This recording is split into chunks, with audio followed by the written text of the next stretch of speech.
member of the State Duma demanded that Yevgeny Sanin's statements are checked. This is not the first case to be opened against the football player. Last year, the authorities accused him of discrediting the Russian army for an anti-war film published on the footballer's YouTube channel, in which Savin called Russia's war against Ukraine madness. Now the athlete has emigrated to Cyprus.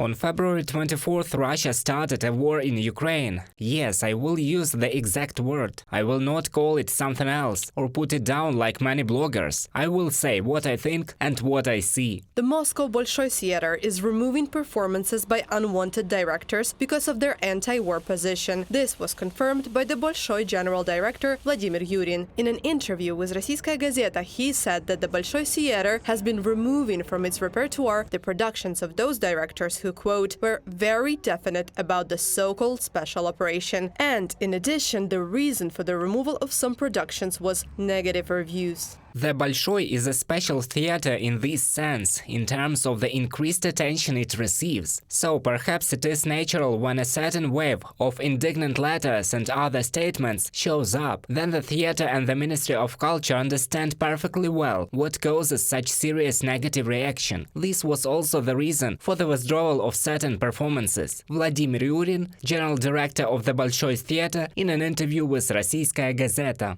The Vasily Ostrovsky District Court of St. Petersburg continues to consider the case of 33-year-old artist and musician Alexandra Skachirenko. She has been in pretrial detention since April 13, 2022, and is accused of spreading fakes about the army for changing price tags in a grocery store to stickers with information about events in Ukraine. During a court session on this case, paper gas was used to disperse Skachirenko's supporters. In Sakhalin, military contractor Maxim Kochetkov was sentenced to 13 years in a strict regime colony for refusing to fight in Ukraine. This was reported by Mediazona. A contractor was found guilty under the article of desertion during mobilization. Total control by the Putin regime today affects all spheres. The cultural and informational front is a priority.